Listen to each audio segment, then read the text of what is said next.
All right, can we reconvene?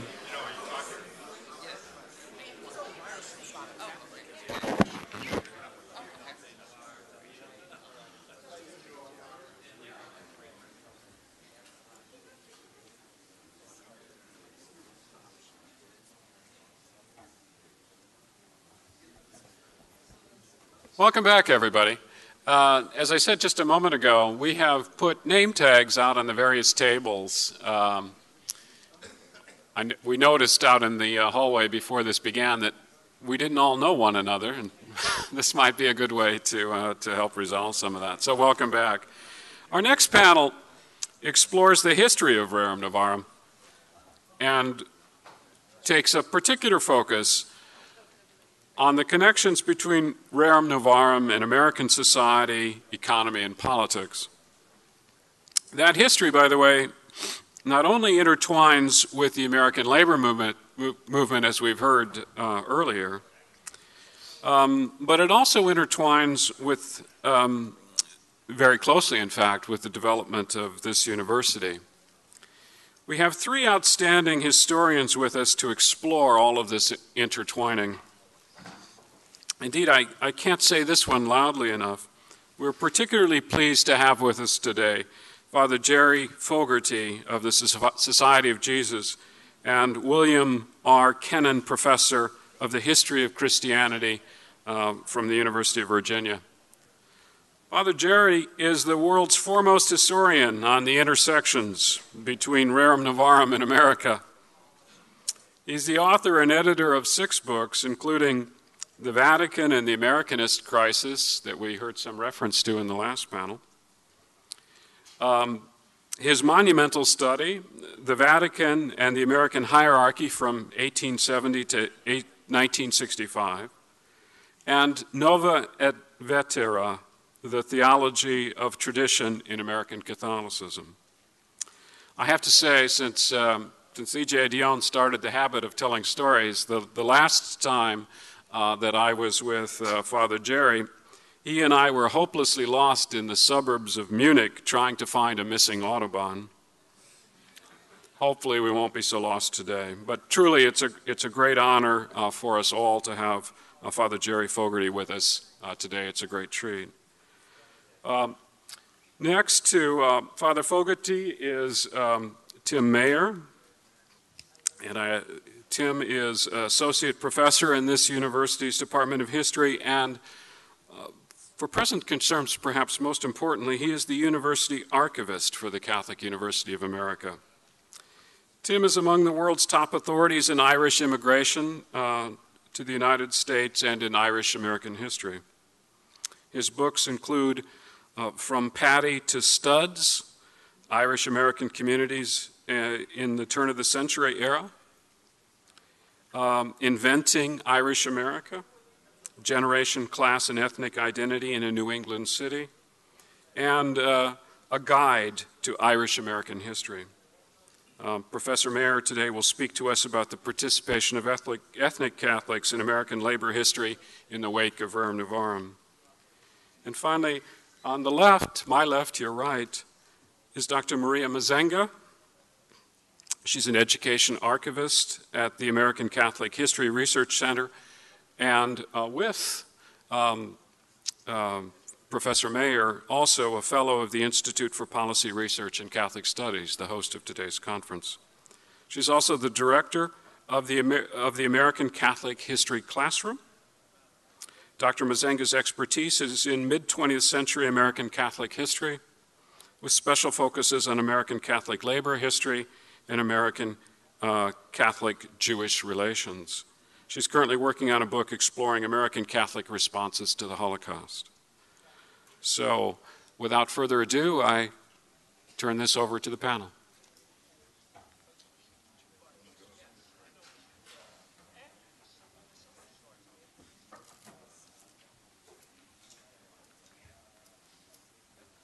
Thank you, Steve. You know, one of the troubles is you have that poor little woman who's locked inside your car somewhere, and we gave her the wrong question. So then she came back and kept giving us, we were driving all along these suburban streets when we wanted to be downtown, you know, GPS.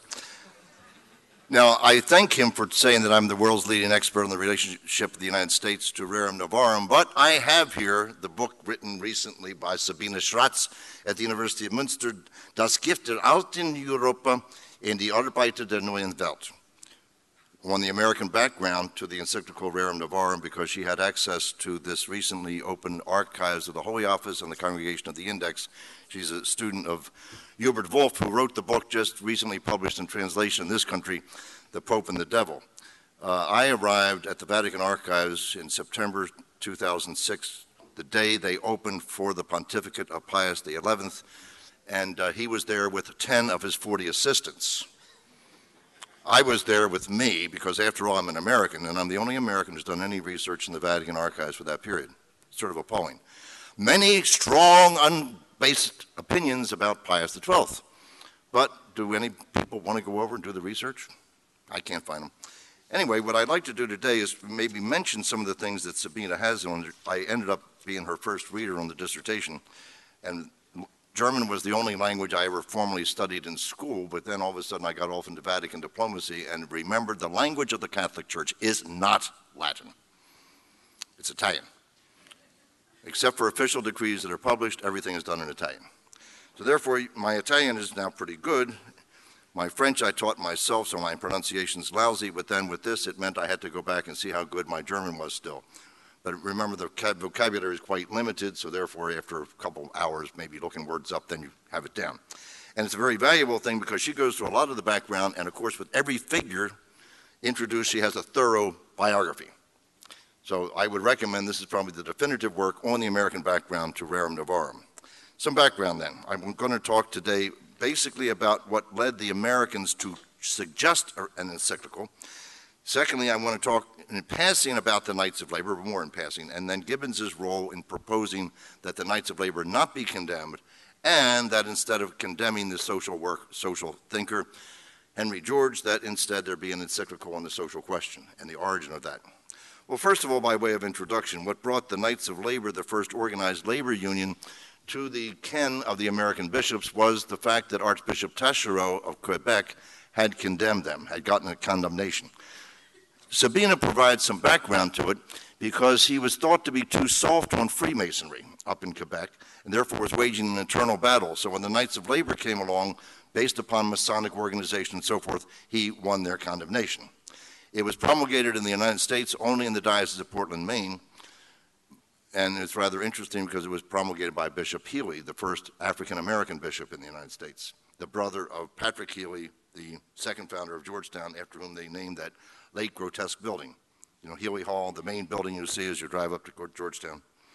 Now, in 1884, the American bishops had met in the third plenary council, third and last plenary council, and one of the pieces of legislation they passed was that in regard to these suspect secret societies, and there were some 400 of them at the time, and they all followed some type of Masonic organization, that instead of each bishop being free to condemn whatever he wanted, the suspect secret society was to be submitted to all of the archbishops for their decision.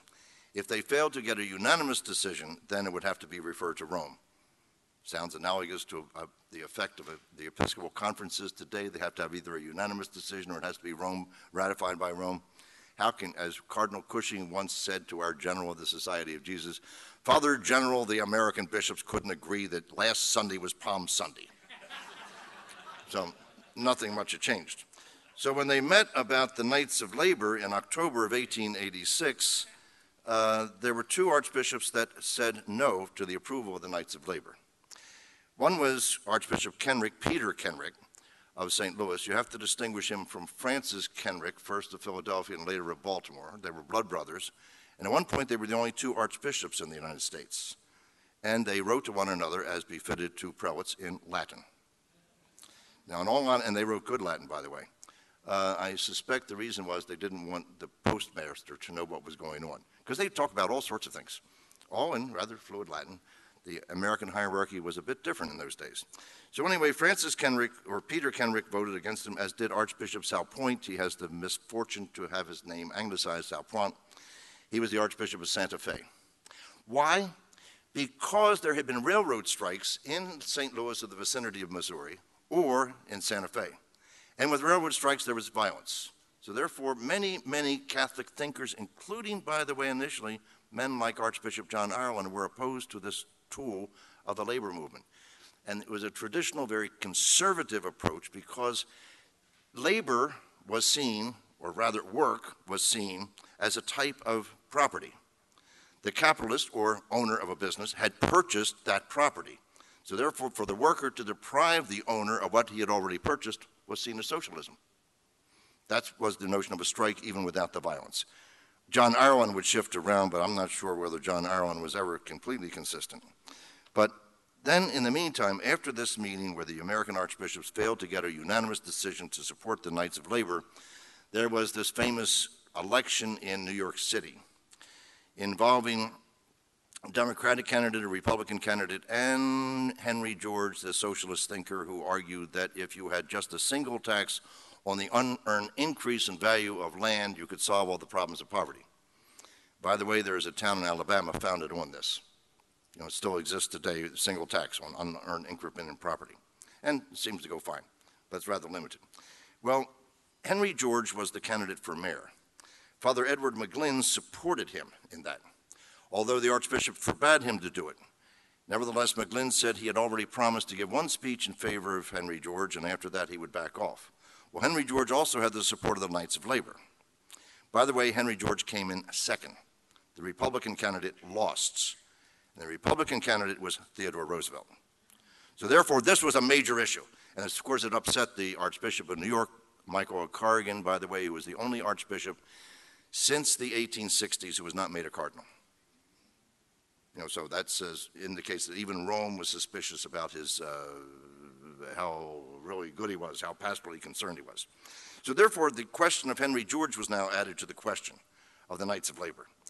And when Gibbons became a cardinal soon after this meeting in November of soon after the meeting of the archbishops, he was named a cardinal in November 1886, but he received the red hat only in March of 1887.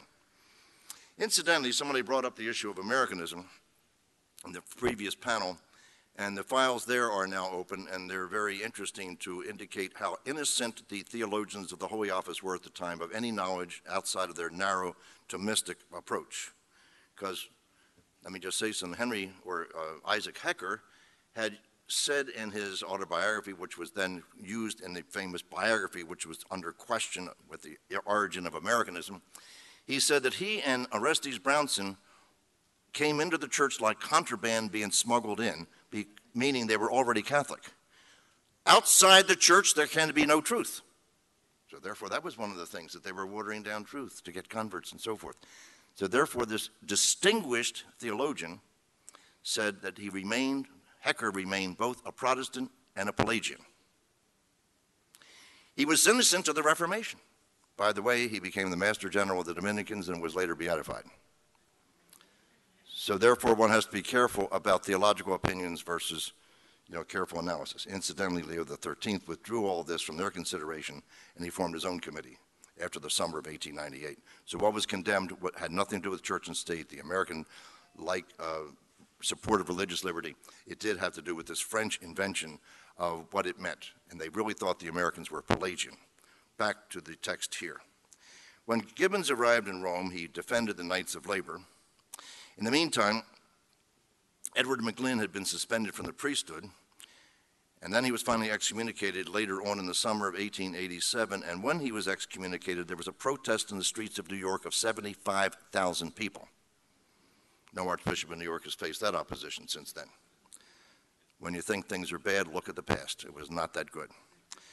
Now, when Gibbons submitted his memorial on the Knights of Labor, he argued that if the condemnation, at that time only the suspension of Father McGlynn, caused such an upheaval, think what will happen if you condemn the people themselves, the workers themselves. Edward McGlynn was seen as a friend of the people, a friend of the workers. But what's going to happen if you condemn the workers? In the meantime, to complicate it, the Knights of Labor were headed by Terence Powderly, whose papers are here. And for some reason, by the way, Maria, down at the University of Virginia, we have a microfilm copy. Somebody must have been doing a dissertation long before I got there, and I've been there forever. And one of the things is Terence Powderly was the Grand Master Workman of the Knights of Labor, also the mayor of Scranton, And he was also a very devout Catholic who was ready to try as much as possible to change the constitutions. He had a mass meeting of the Knights of Labor in Richmond where the bishop then offered to address the Knights of Labor. That was John Kane, first rector here. John Kane said he wanted to address them, but Terence Powderly asked him not to. He said, "We know where you stand." So the speech was prepared, it was there, it was later published, but nevertheless he didn't address them. But Powderly was very quietly working with Kane and with Gibbons to change anything that was objectionable in the constitutions. So anyway, there was a sort of tolerant attitude towards the Knights of Labor finally, but the question of Henry George was a little bit more complicated because that had now come onto the agenda. So Cardinal Gibbons then issued a second proclamation, and he asked, instead of a condemnation of a social thinker, he pointed out that Americans are really not into thinkers anyway, that it's, we're practical people, and he certainly is right. My predecessor, John Tracy Ellis here, wrote a famous essay in 1953 on Catholic anti-intellectualism. He was interviewed 30 years later, says nothing's changed. And I was one of his pallbearers, and I think his ghost entered my body. At any rate, Gibbons had been persuaded to urge an encyclical by Henry Elder, the Archbishop of Cincinnati, who was a Baltimore native. And then when it got over to Rome, Dennis O'Connell, then rector of the North American College, urged Cardinal Gibbons to do it. Dennis was the brains behind Cardinal Gibbons. I'm sure you've all heard the story that Charles Grannon, the vice rector here, referred to the rector, Dennis O'Connell, not William O'Connell. Dennis O'Connell says there are liars, damn liars, and then there's Dennis O'Connell. That's why there is a building named after O'Connell, isn't there? Where is there? Okay, that's what I thought. I mean, I taught here once, and I didn't think there was one. But anyway, as a result of this, the Pope did take seriously this overture from the American Church not to condemn Henry George. Actually, they ended up condemning him, but they said it did not have to be published. As one of the bishops said at the time, if it doesn't have to be published, it means it can't be, because you can't have one bishop doing something and nobody else doing it. So, I mean, they had a sense of this, and this was famous Bernard McQuaid of Rochester at the time.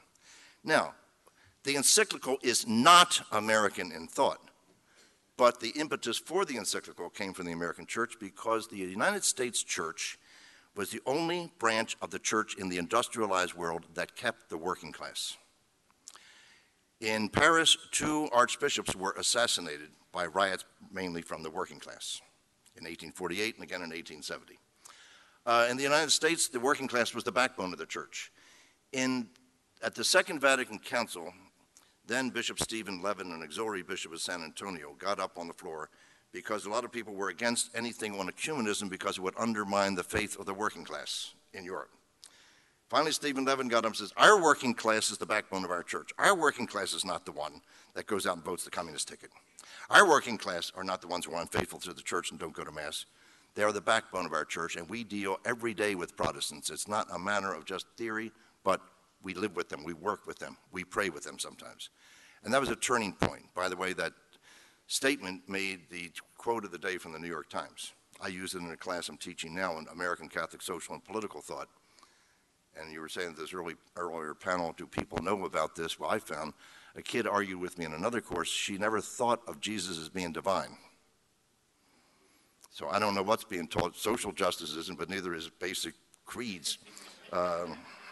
Makes it easier to teach, but they expect A's for just showing up.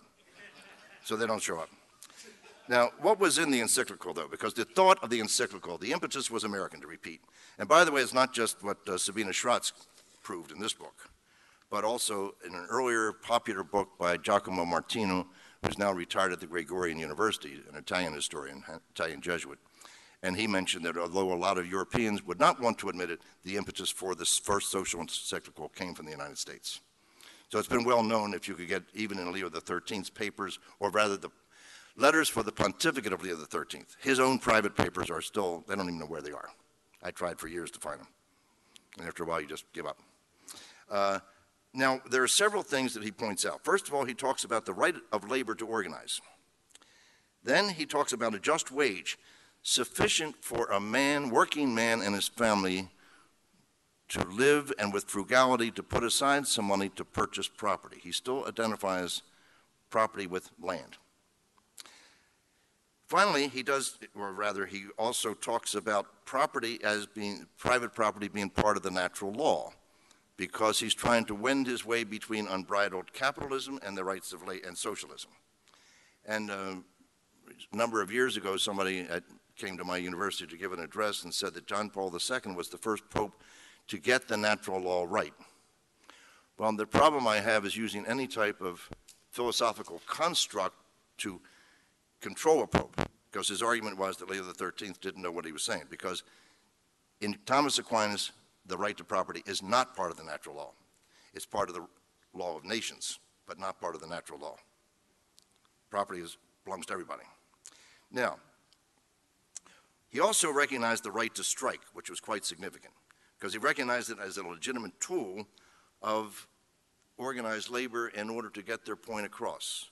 So therefore, he's more advanced, and I have a student right now in this course working on the public or newspaper response to Rerum Novarum. They didn't publish the whole text, but it did make the front page of the New York Times. I was surprised at that myself, because by and large, Catholic were not that present in the American mind. Now, what happened after this? There is, as I said, the main thing was scholastic in orientation, and Sabina Schratz's dissertation points out some of the American influence, but also some of the other influences that came, because they're coming to terms with the reality of the United States. Maria's going to pick up on this, but nevertheless, I have to say something about the legacy of Rerum Novarum. In many ways, John Ryan argued that he never heard this when he was in the seminary in the 1890s, but when he came here, of course, he wrote his dissertation on the living wage, an adaptation of the idea of the just wage that Pope Leo XIII spoke of. But nevertheless, while he may not have heard about it, the working class knew the church was on their side, whether they knew the thought or not. And I would mention the old CYO, especially in Chicago, was powerful enough to completely undermine the communists because the socialists joined with them. The idea of the CYO, as Bishop Shields had in mind, was that you would have the high school kids, Catholics still in high school, have them trained in social thought. They would mix with basketball and games and dances with the kids who were in the public schools, or maybe the kids who were in the already laboring, and teach them what the Catholic Church taught. Just by friendship would work. And it was quite successful. That's why in the Archdiocese of Chicago, the socialists cooperated with the Catholic Church and undermined the communists. Interesting combination. We wouldn't think of that anymore. I would argue that when you get to, Maria's going to say more about this, the Program for Social Reconstruction of 1919, it was called Bolshevistic at the time. You had the famous William Henry O'Connell, no relationship to Dennis O'Connell the liar. William O'Connell was just corrupt. Even his closest friends said that about him. His closest friends said he was a simoniac. So you can guess, and you imagine anything you want, and whatever you imagine is nowhere near the reality, and that's all in the Vatican archives, by the way. But anyway, he called Ryan a Bolshevik in a red cassock, and yet Ryan gradually got close to Roosevelt. At first, Ryan was not keen on Roosevelt, but gradually he recognized that this came as close as possible to trying to implement some of this social teaching. Roosevelt was a shrewd politician. In his campaign in 1932, he actually quoted from Quadragesimo Anno for the 40th anniversary of Rerum Novarum. And yet you had some dissent within there, and I'll close with this. There was the famous radio priest, Charles Coughlin, claiming to speak for social justice. He even had a magazine called Social Justice. The difficulty was, how do you control the airwaves? He was the first religious figure to use the mass media. And as long as he had the support of his bishop, which he did, and he was crazy. Of course, that's never been a limitation. But the thing was, as the Vatican was getting concerned about his increasing attacks on Roosevelt and so forth, nevertheless, Archbishop Hayes of New York warned the Vatican, the apostolic delegation here, be very careful. We do not want a repetition of the McGlynn case. It's only 50 years between McGlynn and Henry George and Charles Coughlin. Ultimately, it was really public opinion that took Coughlin off the radio. The Vatican never stepped in, despite a recent book by Rabbi Dahlin called The Myth of Hitler's Pope, and he's never darkened the portals of any archives, but nevertheless he's opinionated on the other side, defending Pius XII. But the fact is the church never intervened officially to remove Coghlan. They tried to get his bishop to do something. That was impossible. Then they made it an archdiocese, and Archbishop Mooney did try to move, but as soon as he tried to move, then people fired. At one point, Coghlan just said, you couldn't be a Catholic and be a member of the CIO. Archbishop Mooney said, well, he's entitled to freedom of speech, but he doesn't speak for the church.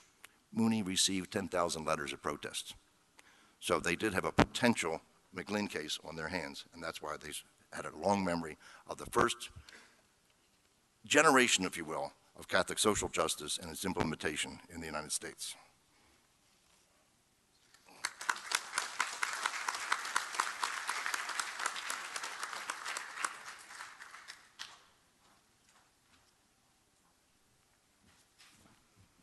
Well, the Knights of Labor discussion is a really nice preface to what I'm going to talk about, which is Rerum Novarum, U.S. Labor, and the Catholic University of America. And I'm going to touch on three individuals in particular. John Ryan, who we've already heard about, but there's some new people here, so I'm going to recap some of that again, because he's very key here. Francis Haas, someone that perhaps fewer of us know about and how he was involved in labor activities based